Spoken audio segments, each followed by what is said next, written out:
présent, place à l'invité de ce journal. Je reçois sur ce plateau le professeur Alain Joseph Sissao. Bonjour et bienvenue sur ce plateau. Bonjour, madame. Alors, depuis hier, vous tenez un colloque sur la littérature française axé sur le thème Penser les passages dans les lettres francophones. Qu'est-ce qui a suscité déjà la mise en place de ce colloque? Ce colloque vient de l'initiative de trois partenariats institutionnels. L'Institut des sciences des sociétés, dont je suis membre en tant que chercheur, enseignant. L'Université du Québec à Montréal avec le collègue Isaac Bazier, professeur titulaire, et ensuite le collègue Jean Ouedraogo, qui est responsable de la revue francophone et qui est à l'Université de Holy Cross aux États-Unis. Alors, quand vous parlez de penser les passages dans les lettres francophones, à quoi faites-vous allusion? Vous savez, si l'on prend le cas du Burkina Faso, nous sortons d'une grave crise démocratique suite à l'insurrection populaire des 30 et 31 octobre 2014. Ensuite, les élections couplées et dernièrement les municipales. C'est pour dire que nous sommes, dans une trajectoire de transition. Nous avons connu aussi la transition. Alors, tout ça doit appeler en quelque sorte à une forme de réflexion pour voir dans quelle mesure ces moments de transition que nous avons traversés peuvent être des exemples de recherche de plus de démocratie. Alors donc le thème du passage dans les littératures francophones s'interroge en quelque sorte dans quelle mesure les passages peuvent être des lieux de mémoire, des lieux de cassure, de disjonction, mais aussi des lieux de reconstruction pour un peu plus de recherche de démocratie, au niveau de la société. Alors, quelles sont les activités phares déjà de ce colloque? Alors, nous avons deux moments forts par rapport aux activités de ce colloque. Donc, il y a d'abord l'activité scientifique proprement dite, qui a commencé depuis hier, et qui est articulée autour de sessions de communication. Nous avons au total presque une dizaine de sessions de communication qui sont axées aussi bien au niveau des passages comme enjeux, de connotation, de conceptualisation, passage dans la dramaturgie, passage dans la littérature orale, passage comme frontière et transgression. Autant d'axes qui, ponctuent un peu les différentes étapes de ce colloque-là. Alors donc les communications continuent ce matin et dans la soirée. Et deuxième temps fort de ce colloque, c'est la table ronde qui va réunir un certain nombre d'acteurs que nous avons essayé de réunir autour de la thématique du passage, d'abord du vivre ensemble, la transition et des passages. En essayant de mettre ces trois éléments, substantifs, là, ces trois éléments, nous interrogeons sur ce que les acteurs qui ont animé la vie politique ou la vie de la société civile à l'époque ici au Burkina sous la transition peuvent dire de ces questions de transition, de ces questions de passage, et quelles sont les expériences qu'ils ont vécues, qu'est-ce qui reste à parfaire, autant de questions qui vont permettre justement au public, de poser des questions et de partager les différentes expériences de ces personnes-là. Donc il y aura le ministre même de l'enseignement supérieur de la recherche scientifique, le professeur Filiga Michel Sabadou, qui a été un ministre sous la transition et qui est toujours ministre de l'enseignement supérieur. Il y aura le maître Guy Hervé Cam, qui, comme vous savez, qui a été un acteur aussi sous la transition et qui est du ballet citoyen. Et enfin, Diaconia avec M. Yamiogo Luther. Il y a certains ministères que nous avons convoqués, nous espérons qu'ils seront là, comme le ministère de la Femme. Peut-on s'attendre à une publication des différentes interventions à la fin du colloque? Bien sûr. Le but, d'ailleurs, c'est ça, c'est l'animation scientifique qui doit nécessairement déboucher sur la production scientifique, donc les publications. Nous avons prévu à ce niveau deux types de publications.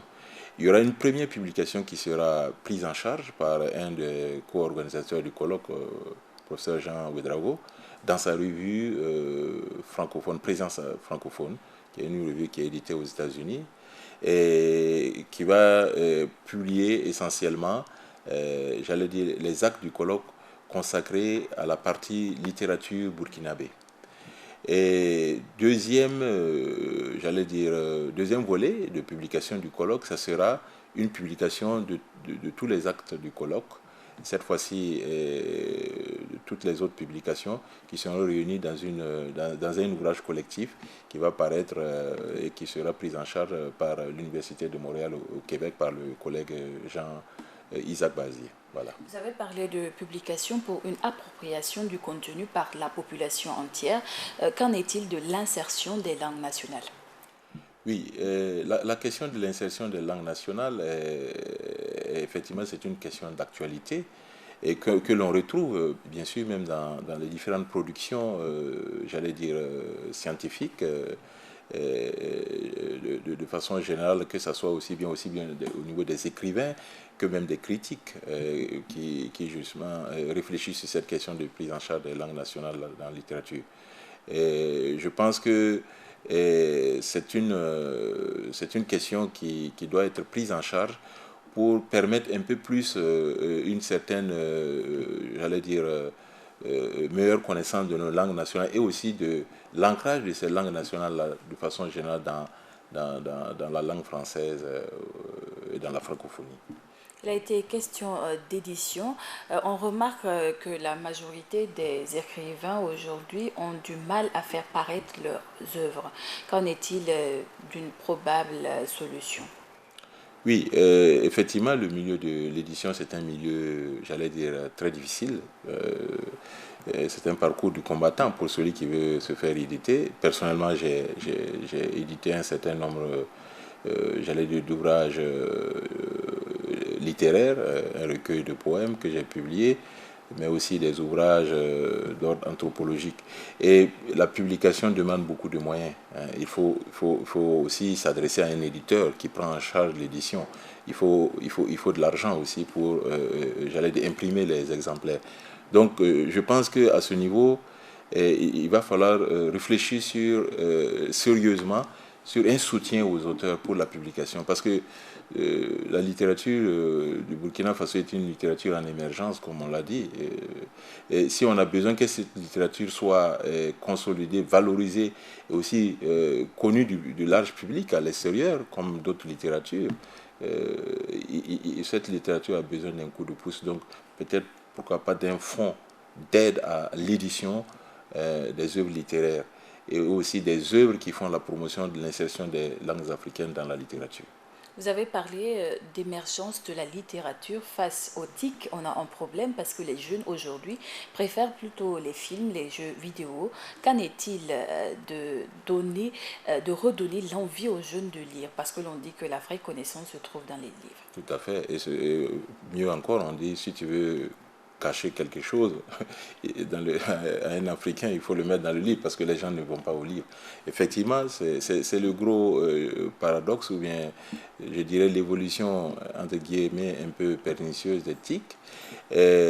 Parce que rien ne remplace un livre que l'on a sous la main et que l'on peut feuilleter et revenir là-dessus sur les passages. Je pense que le livre papier, en version papier, l'éthique ne peut pas remplacer cette importance du livre-là. Et donc, il faudrait que les jeunes se disent, même si les TIC sont incontournables, si nous sommes dans la génération des TIC, cela n'empêche pas que la lecture, sous la forme du livre, version papier, soit une habitude qui continue. Et même dans les pays développés, vous avez toujours des salons du livre. Et donc la version papier du livre existe toujours, que ce soit, j'allais dire en France, au Canada, dans d'autres pays.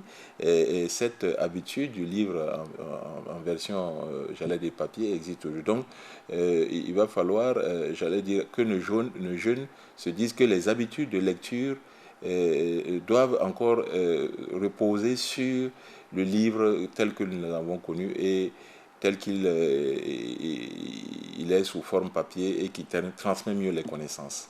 Merci beaucoup, professeur. Merci d'être venu sur ce plateau. Je vous en prie. C'est tout pour cet entretien avec le professeur Alain-Joseph Sissao. Entretien qui met fin au journal du 13h sur la chaîne Burkina Info.